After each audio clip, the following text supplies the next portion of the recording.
hari ke-10 ini dengan Idul Adha, disebut pula dengan Idul Qurban.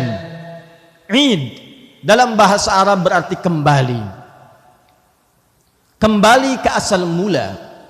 Tempatnya disebut dengan ma'ad, waktunya disebut dengan mi'ad. Satu saat kita akan kembali kepada Allah Subhanahu wa ta'ala, sang pencipta kita. Innal ladzi farada 'alaikal qur'ana laradduka ila ma'ad.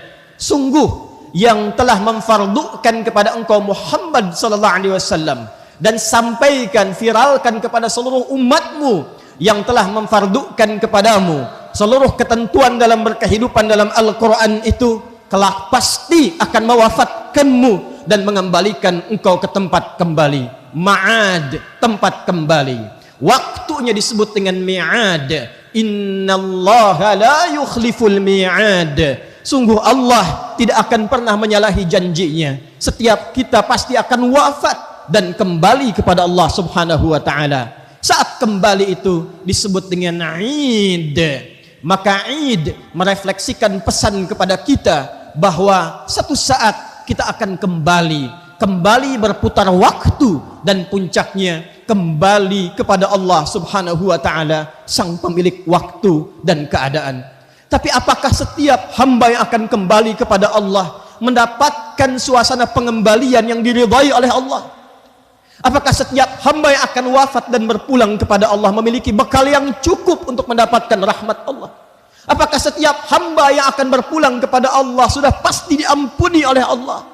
Apakah setiap hamba yang akan meninggal dan berpulang kepada Allah akan disambut dengan kalimat, ya ayyatuhan nafsul mutmainnah irji'i ila rabbiki radiyatan maradiyah fadkhuli fi ibadi wadkhuli jannati. Apakah setiap hamba yang akan berpulang akan pulang dalam keadaan husnul khatimah? Allahu akbar, Allahu akbar, Allahu akbar walillahil hamd. Sebelum kita menjawabnya hadirin, maka Allah sudah lebih dulu menginginkan setiap hamba yang berpulang memiliki kedekatan dengan Allah Subhanahu wa ta'ala. Setiap hamba yang berpulang mesti mendapatkan rahmat Allah Subhanahu wa ta'ala. Setiap hamba yang berpulang mesti mendapatkan ampunan Allah Subhanahu wa ta'ala.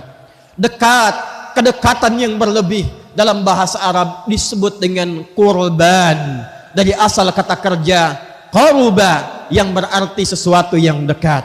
Qurban bentuk superlatif dari kata qaruba yang berarti menjadi semakin mendekat. Idul Qurban hakikatnya memberikan pesan kepada kita bahwa latihan, momentum, kesempatan yang disajikan oleh Allah Subhanahu wa ta'ala khususnya di pembuka Dzulhijjah itu adalah momentum yang disediakan untuk kita, ditampilkan untuk kita untuk membangun kedekatan lebih dengan Allah Subhanahu wa ta'ala, sehingga dengan itu saat tiba waktunya Id kita pulang. Bukan hanya hadir kembali ke hari raya ini, bukan hanya mengembalikan kita pada momentum salat 2 rakaat dan duduk mendengarkan khutbah, tapi pesan jauhnya saat tiba waktunya kita untuk pulang, maka kurban, keadaan kita telah lebih dekat dengan Allah Subhanahu wa ta'ala. Allahu akbar, Allahu akbar, Allahu akbar walillahil hamd. Hadirin, untuk melahirkan sifat kurban yang berkualitas itu, maka Allah memberikan kesempatan pada setiap hamba untuk menempuh 3 jalan yang berbeda jalannya tapi serupa esensinya.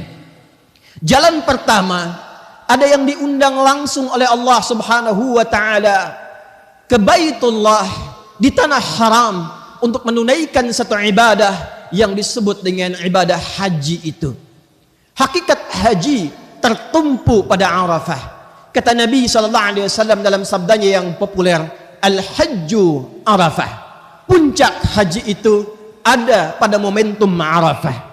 Dalam Arafah disebut dengan Arafah bukan sekedar datang, duduk, diam, tapi disebut dengan wukuf, berkontemplasi, mengenal diri, mengenal Allah, mengoreksi apa yang selama ini menjadikan seorang hamba jauh dari Allah Subhanahu wa ta'ala.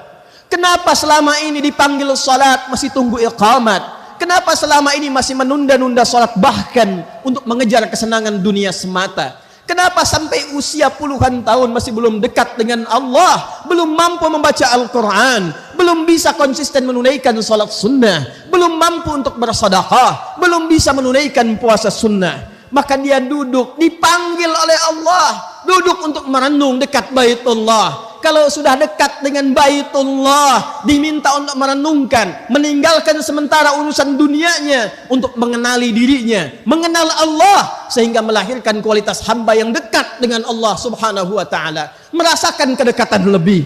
Karena itu ketika datang di dekat Ka'bah, dia merasa dekat dengan Allah. Ketika wukuf dia menangis, ketika wukuf dia bermunajat, ketika wukuf dia memohon rahmat. Itulah yang disebut dengan korban. Itulah yang disebut dengan korban. Maka pada saat itulah keadaan dirinya lebih dekat dengan Allah Subhanahu wa ta'ala.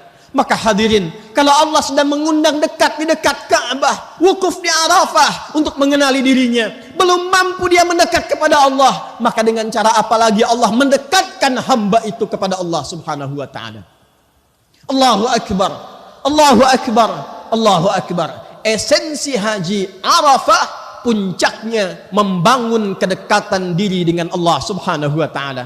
Di hari ke-9 ia kerjakan. Tepat berpindah kemudian ke hari ke-10, dia menyadari ini yang menjadikan selama ini saya jauh dari Allah, tidak dekat dengan Allah, karena saya tidak mampu mengendalikan nafsu diri. Dikenal dengan aqabah.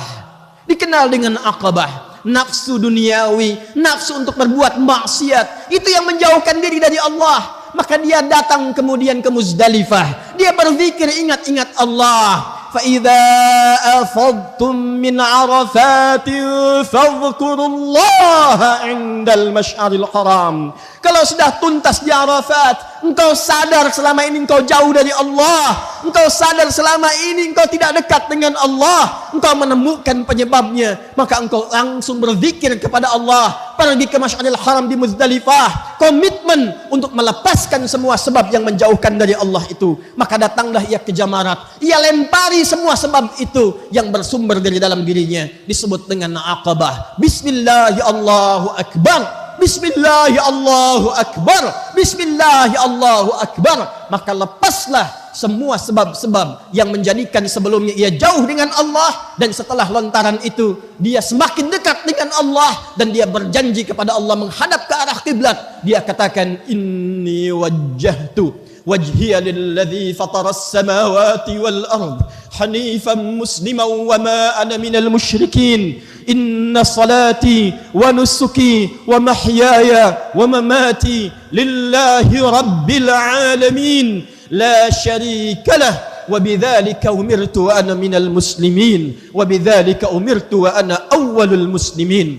Ya Allah, sejak hari ini aku pasrahkan diriku, aku pasrahkan diriku untuk lebih dekat denganmu. Aku bersaksi menghadapkan diriku kepadamu, penguasa langit dan bumi semesta alam. Aku berjanji, ya Allah, sungguh seluruh salatku, ibadahku, manasikku, bahkan hidupku, bahkan wafatku, bila pun engkau wafatkan aku di tempat ini, di tanah haram ini, aku berjanji akan menjadi muslim yang baik, tidak pernah menyekutukanmu. Sejak detik ini aku pasrahkan hidupku untuk menjadi muslim yang patuh kepadamu. Maka saat pulang ia ke tempat asalnya, ke negeri asalnya, hilang sifat-sifat buruknya, berganti sifat baiknya. Sifat baik yang lahir setelah buruknya sirna disebut dengan birrun, melekat kepada dirinya disebut dengan mabrurun. Maka disebutlah oleh Nabi, al-hajjul mabruru laisa lahul jazaa'u illal jannah.